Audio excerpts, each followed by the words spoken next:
میرے دوستوں اور بزرگوں، دو تین باتیں یہاں سے پتہ چلیں کہ بروں سے اور برائی سے بیزاری ہونی چاہیے.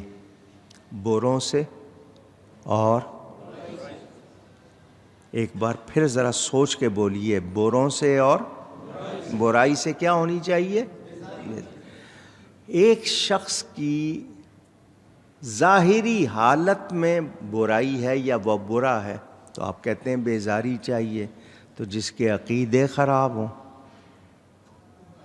جس کے نظریات خراب ہوں، جس کی سوچ خراب ہو، اس سے بھی بیزار ہونا چاہیے یا نہیں ہونا چاہیے؟ تو کسی ایسے کے پاس بھی نہیں بیٹھنا جس کے عقیدے درست نہیں ہیں یا جس کی سوچ درست نہیں. میرے دوستوں اور بزرگوں، کہ نبی کہہ رہے ہیں یا اللہ ان کی شامت اعمال سے مجھے بچا لے، ان کے برے کام سے، کیونکہ جو شامت ان پر آنی ہے مجھے بچا لے. یہ دوسروں کے لیے تعلیم ہے. نبی محفوظ ہے، نبی معصوم ہے، نبی کو کوئی ایسی پریشانی نہیں.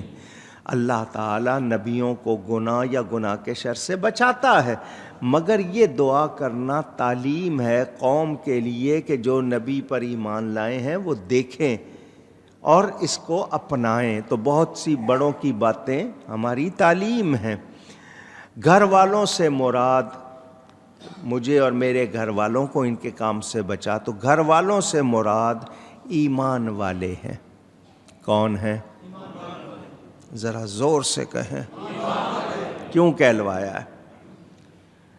کیوں کہلوایا ہے؟ نوح علیہ السلام کا بیٹا اولاد ہے، گھر والا ہے یا نہیں؟ باہر والا تو نہیں ہے نا. مگر قرآن نے کہہ دیا کہ اس کے عمل اچھے. انہو لیس من اہلک. یہ پوائنٹ آپ کو دینا ہے آج، اس کو گیرا میں باندھ لیں. نوح علیہ السلام کی اولاد ہے، بیٹا ہے. اللہ فرماتا ہے تمہارے گھر والوں میں سے نہیں ہے. کیوں؟ انہو عمل غیر صالح، کیونکہ اس کے عمل اچھے نہیں.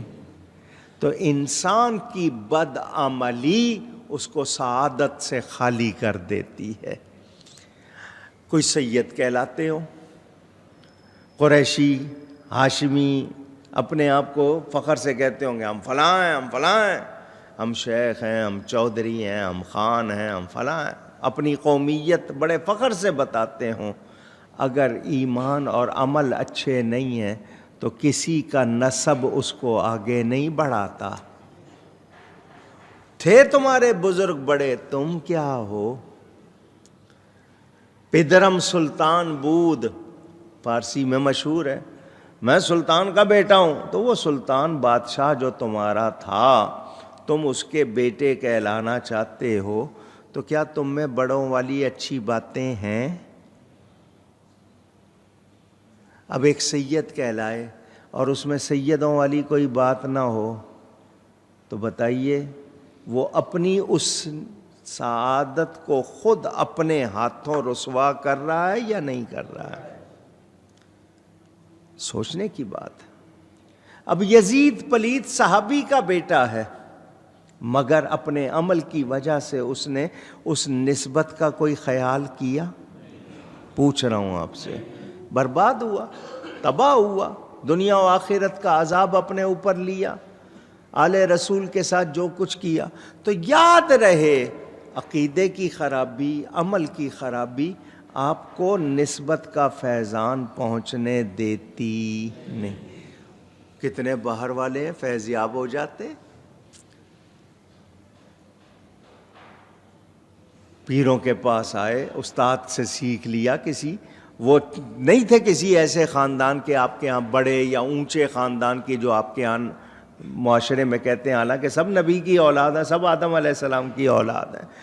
وہ لوگ جو خرابیاں کرتے ہیں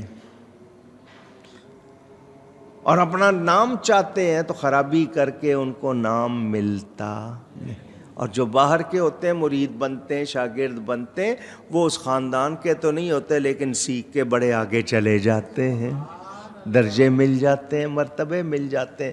میرے نبی پاک صلی اللہ علیہ وسلم کے گھرانے کی تو کیا ہی بات ہے، لیکن ان کے پاس وہ لوگ آئے جو انسانی لباس میں درندوں سے بدتر ہو چکے تھے، مگر نبی کی غلامی میں آئے فرشتوں سے افضل ہو گئے، آنے والی نسلوں کے امام بن گئے۔ تو ہمیں اس بات کا خیال رکھنا ہے، یاد رہے۔ وہ بڑھیا کون تھی؟ وہ آپ کی بیوی تھی، لیکن ایمان نہیں لائی تھی۔ میں اس کا جواب دے چکا، آپ کہیں گے نبی کی بیوی اور کافرہ، تو اس وقت یہ حکم نہیں تھا کہ کافروں میں نکاح نہیں ہو سکتا۔ اب اس حوالے سے میں نے آج ایک دو باتیں آپ سے کرنی ہیں۔ مسئلہ آیا ہے، بیان کر رہا ہوں۔ اہل کتاب سے مراد تورات والے، انجیل والے۔ تورات والے یہودی کہلاتے ہیں، انجیل والے عیسائی کہلاتے ہیں، یہود و نصارہ، کرسچن اینڈ جیوز۔ اہل کتاب سے مسلمان مرد یعنی کتابیہ عورت سے نکاح کر سکتا ہے۔ مسلمان مرد کتابیہ عورت سے نکاح شادی کر سکتا ہے، اجازت ہے، حکم نہیں ہے۔ کیا ہے؟ پھر کہیے، ایک بار اور کہیے، بڑی مہربانی۔ میں نے کیوں بار بار کہلوایا؟ یہ حکم نہیں ہے، اجازت ہے، کتابیہ عورت سے۔ سیدنا فاروق اعظم رضی اللہ تعالی عنہ وہ ہستی، حضور فرماتے ہیں میں آخری نبی ہوں، میرے بعد نبی ہونا ہوتا تو عمر نبی ہوتا۔ وہ ہستی مسلمانوں سے کہتے تھے کیا مسلمان لڑکیاں ختم ہو گئی ہیں؟ مسلمان عورتیں ختم ہو گئی ہیں جو تم غیر قوموں میں شادی کر رہے ہو؟ منع کرتے تھے کہ ایسا نہ کرو۔ کیوں؟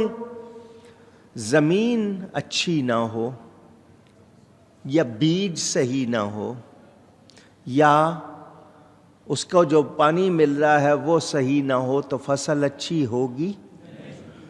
آپ نے کی کتابیہ عورت سے شادی، بچے کے ماموں، بچے کے نانا نانی ننیال وہ ہیں، مسلمان نہیں ہیں، غیر ہیں، غیر قوم کے ہیں۔ اب ان کی عادتیں، ان کے طور طریقے بچے کو دیکھنے سننے کو مل رہے ہیں یا نہیں؟ پوچھ رہا ہوں۔ مکس، کچھ وہ کہتے ہیں نا آدھا تیتر آدھا بٹیر، نہ ادھر کا نہ ادھر کا، اس کے اندر وہ خوبی آئے گی جو آنی چاہیے؟ مجھے پردہ منظور ہے، سید، اولاد رسول کو ہم سید کہتے ہیں۔ ایک سید زادے آئے، انہوں نے باہر ویزا لینے کے لیے، دوسرے ملک میں رہنے کے لیے، وہاں قانون یہی ہے یا تو اتنے پیسے لاؤ کاروبار میں یا اتنی چیز لگاؤ، ورنہ وہاں کی کسی عورت سے شادی کر لو تو آپ کو وہاں کی اجازت مل جاتی ہے، رہنے کی، پاسپورٹ مل جاتا ہے۔ سید نے غیر قوم میں شادی کی۔ میں یہ سنا رہا ہوں جو میرے پاس کیس آیا، نام نہیں بتا رہا، ان کا کوئی ذکر نہیں، صرف آپ کو سمجھانے کے لیے۔ انجام کیا ہوتا ہے؟ شادی کی، بچہ ہوا۔ سید کا بچہ کون ہوتا ہے؟ اونچی، بیٹا ہو یا بیٹی۔ وہاں کے لوگ اپنے تہذیب، اپنے معاشرے، اپنی ان چیزوں کے پابند یا اس کے عادی۔ اس عورت نے وفا نہیں کی، بچے ہوئے، وہ بچے ساتھ لے گئی، یہ اپنے وطن لوٹ آئے۔ اب وہ بچے اس عورت کی وجہ سے کس حال میں ہیں مجھے آگے تبصرہ کرنے کی ضرورت نہیں ہے۔ ان کو دین کی کوئی بات نہیں پہنچ رہی، نہ پہنچی۔ نسب کے لحاظ سے سید ہیں، مگر جو حال ہو گیا، بتائیے ذمہ دار کون ہے؟ پوچھ رہا ہوں آپ سے، باپ۔ آج ہندو، عیسائی، یہودی، مذہب تو دیکھا ہی نہیں جا رہا۔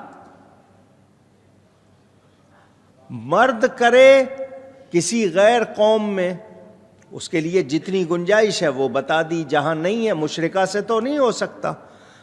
مسلمان لڑکیاں غیروں سے نکاح کرنے لگ گئیں، اس کو نکاح تو کہنا ہی نہیں چاہیے، کیونکہ نکاح ہوتا نہیں ہے، وہ حرام ہے۔ جس معاشرے میں یہ خرابیاں آ جائیں وہاں کیا آنا چاہیے؟ عذاب۔ کیوں نہیں آ رہا پہلی قوموں جیسا عذاب؟ یہ برکت ہے نبی پاک صلی اللہ علیہ وسلم کی، کہ انہوں نے دعا فرما دی تھی، یا اللہ پہلی قوموں جیسا عذاب میری امت پر نہ آئے، مگر ہم نے کسر چھوڑی۔ کتنے لوگ ہیں جنہوں نے ویزے کی خاطر غیر عورت سے غیر قوموں میں اس طرح شادی کی، اپنا جب پاسپورٹ بن گیا اس کو پیسے دے کے فارغ کر دیا، وہ بچہ بھی لے گئی، اور آپ اسی طرح یہ جو ایسا ہو رہا ہے۔ اور پھر جو مسلمان لڑکیاں ہیں وہ جب غیروں میں اس طرح جا رہی ہیں، یہ سب حرام جب ہوگا تو نتیجہ کیا نکلے گا؟ پھر وہ ریلیاں نکالیں، میرا جسم میری مرضی، وہ سرخ رنگ کی بات کریں یا کچھ بھی بات کریں، تو یہ کیوں ہو رہا ہے کہ میں اور آپ ایمان کی فکر نہیں کر رہے۔